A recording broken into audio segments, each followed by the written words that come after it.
Are you looking at your W-2 and wondering where it all went? If you don't have a plan, money flies away like a pet finch whose cage gets open.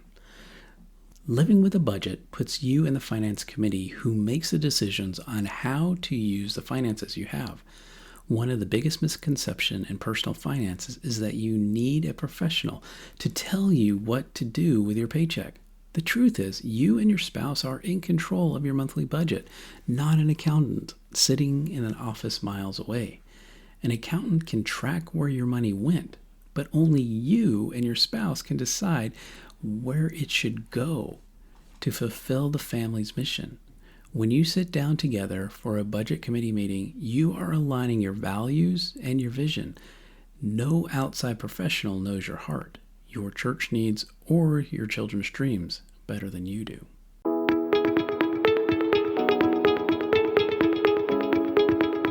Welcome to Financial Coaching Kingdom, the podcast that helps you align your money with your purpose. I'm your host, John. We've all felt the weight of financial stress, the sleepless nights, the silent disagreements with our spouse, the feeling that we've just not in control. But what if there's a better way? What if managing your money was less about math and more about peace of mind? On this podcast, we'll explore a different kind of financial freedom.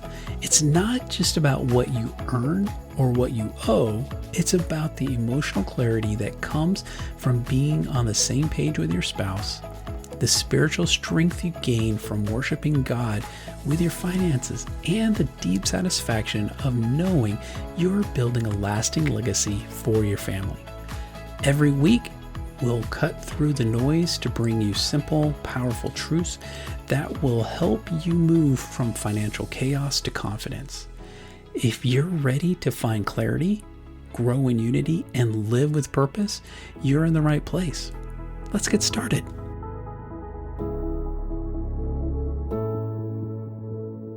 Working with your spouse on the budget is going to create conflict. You may want to save money for a new TV, and she wants to get new pillows for the living room. We all have limited amounts of time and finances, and working together with your spouse will build intimacy. Budgeting affects you by replacing chaos with communication. When a husband and a wife agree on a budget, money ceases to be the source of friction and becomes a point of unity. It shifts the household dynamic from his money and her money to our mission. You will find that when you are in control, you have the freedom to say yes to the things that matter because you've already said no to the things that don't. A budget is simply a list of your family's priorities written in numbers. If you are married, those priorities must be a joint venture. I often see men try to force a budget on their wives in the name of leadership. This isn't leadership, it's a power struggle. True financial freedom comes when you sit down together and ask, what do we actually value for our children's children? When you distinguish between essential needs and secondary wants as a team, you stop fighting each other and start fighting the debt. You move from my money to his money. In my coaching sessions, I often hear men say they feel like they are working for their money rather than their money working for them. If you feel like you're drifting financially, it's likely because you haven't claimed your seat at the table. A budget is more than just a spreadsheet. It's a declaration of intent. It is the primary tool that allows you to stop being a passive observer of your life and start being proactive steward of the resources God has entrusted to you. You are the chief financial officer. One of the biggest misconceptions in personal finance is that you need a professional to tell you what to do with your paycheck. The truth is, you and your spouse are in control of your monthly budget, not an accountant sitting in an office far away. An accountant can track where your money went, but only you and your spouse can decide where it should go to fulfill your family mission. When you sit down together for a budget committee meeting, you are aligning your values with your vision. No outside professional knows your heart, your church needs, or your children's dreams better than you. Budgeting affects you by replacing the chaos with communication. When a husband and wife agree on the budget, money ceases to become a source of friction and becomes a point of unity. It shifts your household dynamic from his money and her money to our mission. You will find that when you're in control, you have the freedom to say yes to the things that matter because you already said no to the things that don't. Budgeting with an inconsistent income. For those who are in sales or commission-based roles, budgeting with an inconsistent income is often used as an excuse to avoid a plan. However, this is when a budget is most vital. By using a priority list based on your average lean month, you ensure your four walls, the food, utilities, shelter, transportation, are always protected. When the big months hit, you and your spouse, not a third party, decide how to best leverage that surplus for your debt reduction or investing. To maintain that control, you need a system that creates boundaries. The envelope system is a powerful psychological tool for your behavioral change. By placing physical cash in an envelope for dining out, you create an immediate visual limit. If you prefer a tech-forward approach, a digital envelope system, use sub-accounts or sinking funds allows you to partition the money digitally while keeping the same level of intentionality. To stay in the driver's seat, you need the right dashboard. Budgeting spreadsheets are excellent for men who want hands-on feel and total customization of the data. For couples who need to sync on the fly, the best budgeting apps like EveryDollar or YNAB, You Need a Budget, act as a digital ledger that keeps both of you updated in real time. These tools are designed to empower you to make the decisions rather than letting an automated system or outside advisor dictate your lifestyle. A budget is simply you and your spouse telling your money what to do. It's an act of leadership that brings peace to your home and honor to your Creator. Are you ready to stop living paycheck to paycheck and start building a life of true financial freedom? Take the next steps with me. Head over to financialcoachjohnllc.com and schedule a free discovery call.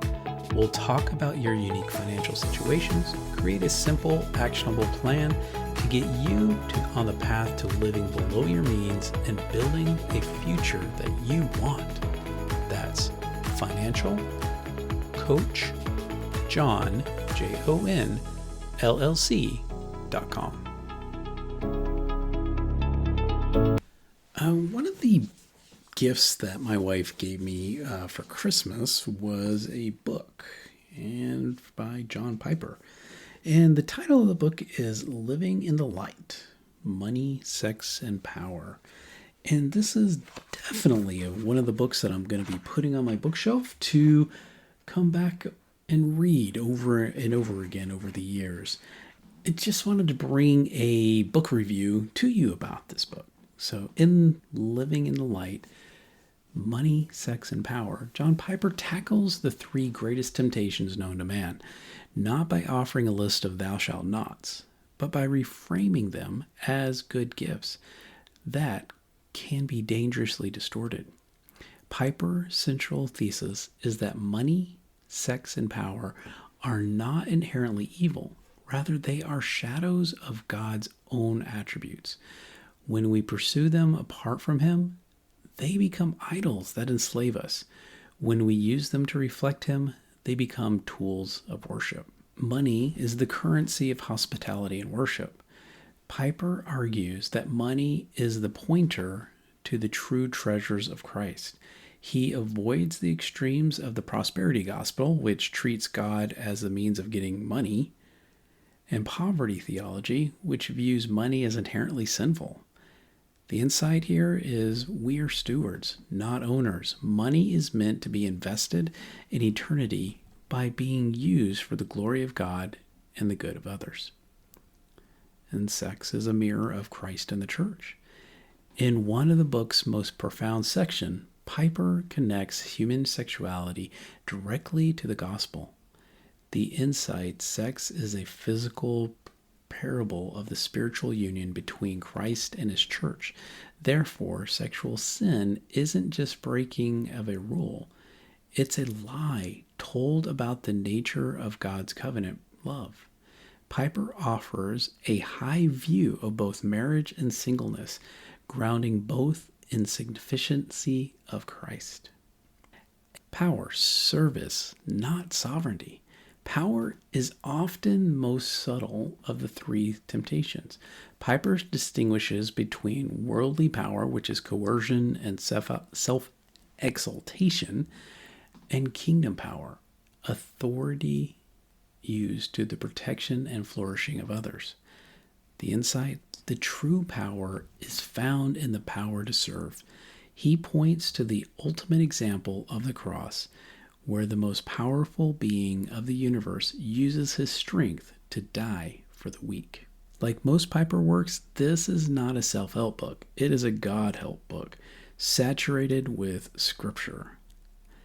Piper pushes the reader to the Christian hedonist, finding so much joy in God that the fleeting pressures of money, sex, and power lose their gravitational pull. While the book is deeply theological, it doesn't shy away from the practical dangers of the internet, the workplace, and the bank account. This is an essential reading for any Christian professional and leader. Living in the light is a sobering yet hopeful call to dethrone the idols of our culture. Piper's writing is intense and demanding, but for those looking to align their public and their private lives with the lordship of Christ, it is a masterclass in spiritual priority.